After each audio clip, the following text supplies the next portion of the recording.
We're back 8:16 with more of our special series, Unlocking the Secrets of Sleep. Well, this morning we have an exclusive first look at a new study, and it debunks some common sleep myths, especially when it comes to teenagers. Dr. Rebecca Robbins from Harvard Medical School and Brigham Women's Hospital is one of the brains behind that study. Dr. Robbins, good morning. Good morning. These are all myths. I think a lot of people will think, I think that's true. So will you be the one, will you set the record straight? Oh, yes. We're here to do that I today. like we're saying debunking, as in bunk beds.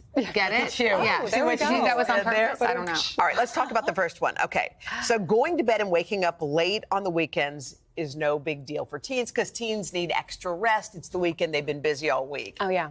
So teenagers face a host of challenges when it comes to sleep, and they're actually biological in nature. The first is teenagers need more sleep than they did in middle school. Sure. The second is teenagers have a later secretion of melatonin, so they prefer later bedtimes, but that's at odds with early school start times. 90% of schools in America start before 8:30.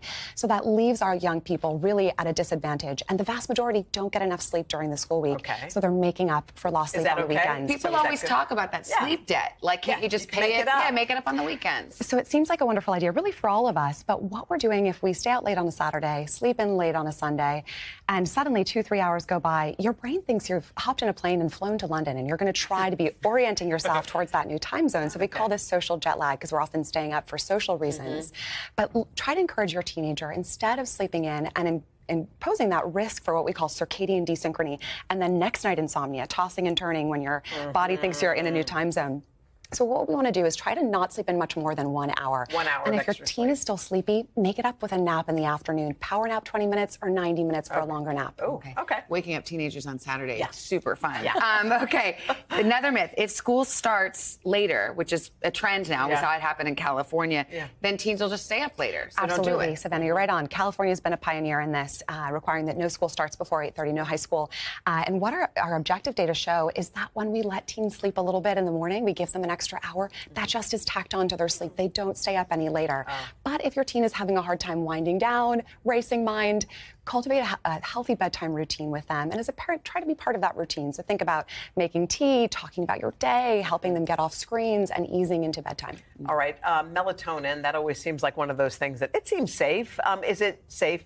People think it's safe for kids to have melatonin to go to sleep. Question, Is it? And the myth here is that it's safe because it's natural. Yeah. And so it's easy for us to think, oh, then that's fine, right? So there is a time and a place for melatonin supplementation, but the front line of care is really these behavioral tips and strategies that we're talking about, healthy bedtime routines, trying to get your teen on a schedule, easing their stress and easing the process into bedtime, avoiding screens, all of those good things. And then if those aren't working, it might be time to speak to a healthcare provider and maybe consider melatonin. And the last myth has to do with the beloved all-nighter. Let's say you got a big test tomorrow. A lot of people think, well, it would be better just to stay up and study than sleep. Oh, yeah. And this is a common myth we found in our study.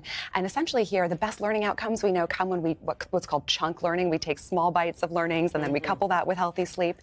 But here's the thing. If your teen is really struggling for time, as so many of them are as we approach bedtime, encourage them to simply switch off screens. Say, take the hour and a half, 2 hours before bedtime, and encourage them to structure their day so they're doing computer work early in the day, and then flashcards, writing, making outlines close to bedtime. That might not have as damaging an impact on their sleep as computer use. But it is better to go to sleep than to cram, basically? It is. It's best to couple healthy sleep over time, learning kind of bit by bit. Okay. But it's hard. Our teenagers now, those biological challenges we talked about, are coupled with social pressures. But the good news is our study found that these are myths that some people hold, but we've debunked them today. So hopefully we can better support our teens in their sleep. Dr. Robbins, thank you so much. Thank We appreciate you. it. Hey, thanks for watching our YouTube channel. Find your favorite recipes, celebrity interviews, uplifting stories, shop our favorite deals, and so much more with the Today app. Download it now.